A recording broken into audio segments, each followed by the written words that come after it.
Well, for this year's holiday recipe show, I brought my dad. Matt Jerlecki is joining us in the kitchen, and this is a recipe that has gone through my family for generations. You called your dad. Yep. And checked with Grandpa. We checked with Grandpa. And made sure he has the recipe all the way back to like 1885.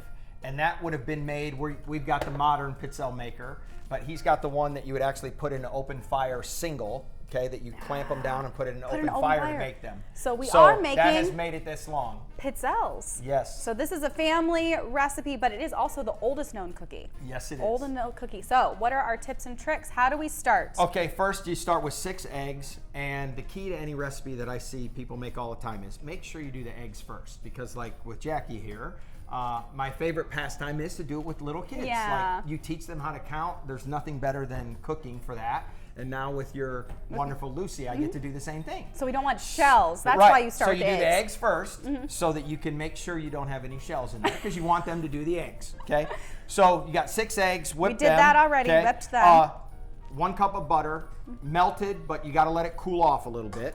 Okay. Right, because you don't want to scramble the eggs. And then the key with these is anise. Okay, and I know everybody can make the joke about, you don't want that licorice, when you get the bin of candies, but because these cookies are so thin, when you cook them, most of it burns off. Right. So it really does. So that's what that flavor is. If you've seen that before, kind of in the vanilla, the spice aisle, it's a licorice flavor. And it smells amazing while it's baking, as well as when you open the tin when they're done. I don't like licorice either, but I love the flavoring of the Pizzelles. Right, because again, it burns it off, and so you're really tasting more of the butter in the cookie than you are. And can you ever have too much butter? No. No, you cannot. And again, we used anise extract. The original would have called for anise oil, which is harder to get, but it does add a little more taste to it. Awesome. Okay, so after you got those mixed up, again, you can't have enough sugar either, so you got about 1.5 cups of sugar. Right. Okay. Do the sugar then in this order. Okay. Let the sugar and everything get mixed up well. And then you're going to add about 3.5 cups of flour and then 2 tablespoons of baking powder. Baking powder. We might get a little white fluff here. That's okay. That's part of the fun. That's part of the fun of baking with your family. You definitely do not want to do these with like a hand mixer, because this will get like a paste, real thick. Right. And so over the years, it is truly a cookie dough, and not like a batter like you're making waffles. It's like a dough. Yeah. Correct. So once you get all that mixed in, and it'll take a while to make sure, because you want it thick, like a paste. Yeah. Okay. And so after that's done, we're gonna let that kind of sit for a while. We're gonna turn it off. We can mix that up later, but it looks like this. You brought some dough already finished. Because you want to put it in the refrigerator. For how long? Couple hours. Let it cool off. And this was, again, I made this on Wednesday, so it's ready to go. So like overnight is okay. Yeah, but usually an afternoon, make the dough in the morning, and then you can start doing it in the afternoon. I want to turn this around though for the viewers to be able to see what that looks like, because you still can get Pizzelle makers. Oh yeah. And they have these really great designs. And like my dad said, we had one in our family apparently that you would press it together, probably cast iron, and just put it straight into a fire. Yes. Into a fire.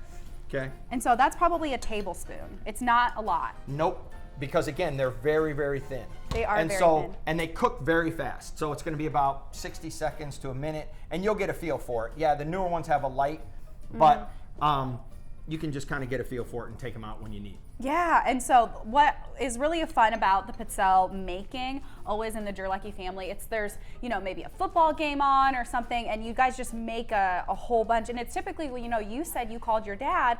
Kind of the guys in our family have been passing this recipe down in the Jerlecki side. Yes. At least recently. So there's a football game on every 60 seconds. There's a new batch of Pizzelles, and it makes. I mean, you brought just one of the tins that we have. So it makes somewhere between 6 and 8 dozen. This amount does, because again, they're so thin. I know, they're so good. Can we open this yet? Let's see. Let's take a peek. And again, people will get a feel for them. Some, like your mother, like some nice and light colored, not as crispy. Okay. And other people like them a little browner. Okay, because they're soft coming out, so you got to let them stiffen up. Yeah. Here's kind of the different coloring. So some people like them a little more crispy. Some people like them a little more light. So you kind of have to kind of get a feel for what you that, like. But lay them flat. Yep. You have to lay them flat and then for a they'll while. cool off, and then you can start stacking. Well, I think it's also time to eat them. Yes, I've been please snacking do. on them all morning. Well, this is the Jerlecki Pizzelle recipe that has gone back for generations, and of course, my dad, Matt.